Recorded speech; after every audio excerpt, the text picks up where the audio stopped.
এটা হচ্ছে present continuous tense. এবার ইংরেজিতে এবার ট্রান্সলেট করি।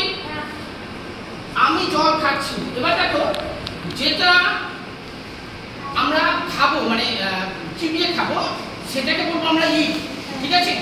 যেটা চিবিয়ে খাবো সেটা হচ্ছে ইট, আর যেটা পান করবো অর্থাৎ ঢোক দিলে খাবো, ঠিক আছে, সেটাকে আমরা বলবো ড্রিঙ্ক।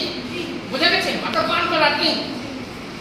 যেটা চিবিয়ে খাবো সেটাকে আমরা ইট বলবো, ইট মানে খাওয়া, আর যেটাকে আমরা ঢোক দিলে খাবো অর্থাৎ চিবিয়ে খাচ্ছি না সেটাকে হচ্ছে আমাদের ড্রিঙ্ক। আমি জল খাচ্ছি। দেখো এখানে তাহলে সাবজেক্ট কোনটা? সাবজেক্ট হচ্ছে আমি। আমি আই, ঠিক আছে? এটা প্রেজেন্ট কন্টিনিউয়াস টেন্স আছে। এবার প্রেজেন্ট কন্টিনিউয়াস টেন্সে আমরা ট্রান্সলেট করব কোন নিয়ম অনুসারে। এটা হচ্ছে আমাদের প্রেজেন্ট কন্টিনিউয়াস টেন্সের ফর্মুলা। কোন নিয়মে করব আমরা? এই নিয়মে কিন্তু ট্রান্সলেট করব।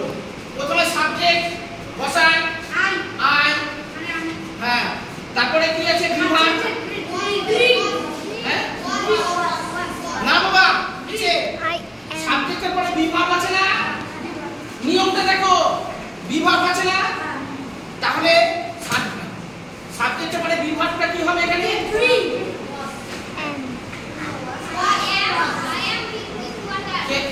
কে বললো এটা?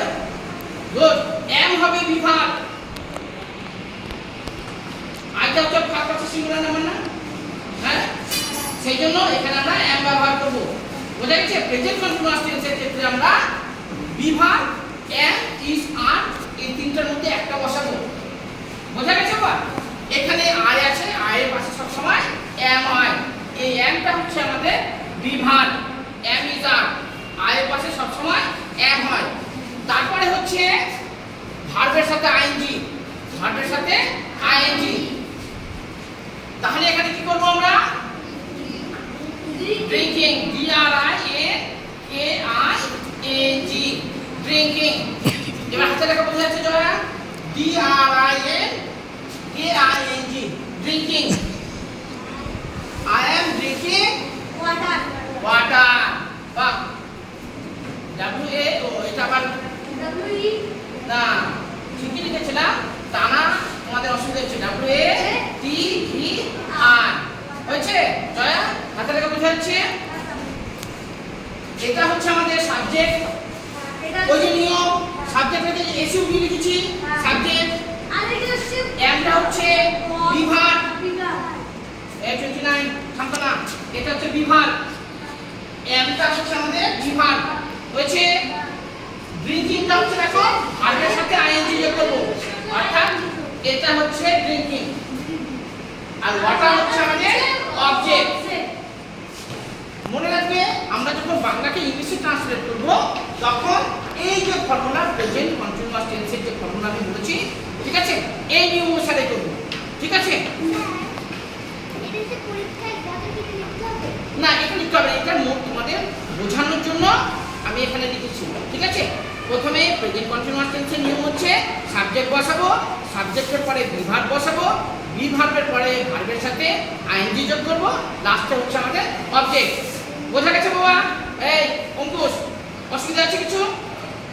বলবে বাবা, চুপ করে থাকবে না, চুপ করে থাকতে গেলে শিখতে পারবে না। এবার এটা বলি, এবার তারা মাছ ধরছে, এখানে লিখছি, ঠিক আছে? তারা মাছ ধরছে, তারা মাছ ধরছে কপি।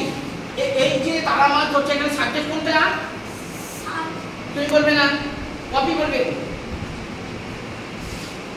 শান্তনা না না, তোমরা হাত দেবে না। প্রভু, নইলে আমি বলবো হে প্রভু। শান্তনা বলো, এখানে সাবজেক্ট কোনটা? প্রথমে হচ্ছে এটা কি করতে পারছো না, এটা মনে করো আমি বলেছিলাম বাংলা বাক্যে প্রথমে কি থাকে আর শেষে কি থাকে, আমি বলেছিলাম না?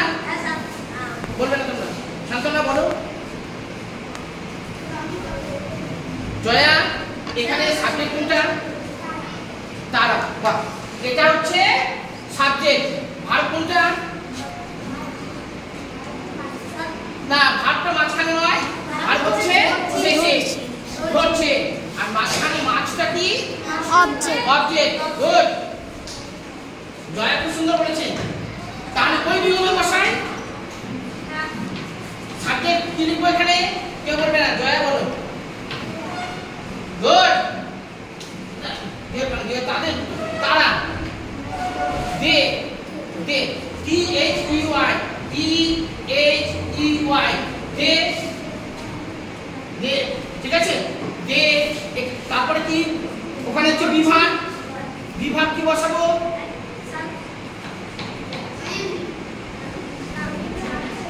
আমি বলেছিলাম প্রেজেন্ট কন্টিনিউয়াস টেন্সের ক্ষেত্রে আমরা বিভাগ তিনটে ইউজ করি, এম, ইজ, আর। এখানে দের পাশে কি বসবে? আর। গুড। দে আর, দে আর। তারপর হচ্ছে ভার্বের সাথে আইএনজি। ধরা আছে, ধরা ইংরেজি কি? Catch. Catching. Catching, c a t c h i n g, catching. তারপরে ফিশ। ফিশ, এফ আই, তারপরে s a, fish. They are catching fish. বোঝা গেছে? আমি কিন্তু কিছুই করলাম না, শুধুমাত্র নিয়ম অনুসারে কিন্তু আমি বসিয়ে দিলাম এখানে। তারা মাছ ধরছে, তারা মাছ ধরছে। বাংলা বাক্যে প্রথমে সাবজেক্ট থাকে আর শেষে ভার্ব। এটা বাংলা বাক্য, সাগরিকা একটু অসুবিধা হতে গেলে বলবে। তারা মাছ ধরছে, বাংলা বাক্যের প্রথমে সাবজেক্ট থাকে, শেষে ভার্ব থাকে, মাঝখানে অবজেক্ট। ঠিক আছে? আমি আলাদা করে নিলাম, এটা সাবজেক্ট, এটা ভার্ব, এটা অবজেক্ট। এবার আমি এই নিয়ম অনুসারে বসাচ্ছি। সাবজেক্টটা কি? তারা। দে মানে তারা, দে। বিভাগ কি বলতে? দের সাথে আর বসে, দে আর। তারপরে হচ্ছে ভার্বের সাথে আইএনজি। ধরা ইংরেজি কি? ক্যাচ মানে ধরা, সেই জন্য ভার্বের সাথে আইএনজি যোগ করবো, ক্যাচিং। তারপরে হচ্ছে অবজেক্ট হচ্ছে মাছ, মাছ ইংরেজি হচ্ছে ফিশ। ঠিক আছে? দে আর ক্যাচিং ফিশ। মাছের জায়গায় যদি আপেল থাকে তাও বাবা, তাহলে ওখানে তো ক্যাচ, হ্যাঁ সেটা হতে পারে। হ্যাঁ, অ্যাপেল লিখে এ ডবল পি এ লিখি। বাবা আমি যেভাবে ক্যাচিং হ্যাঁ এখন এই যেভাবে আমি বোঝাচ্ছি তোমাদের কি অসুবিধা হচ্ছে? না। কারো যদি বুঝতে অসুবিধা হয় বলো, এরপর কিন্তু আমি তোমাদেরকে লিখতে দেবো।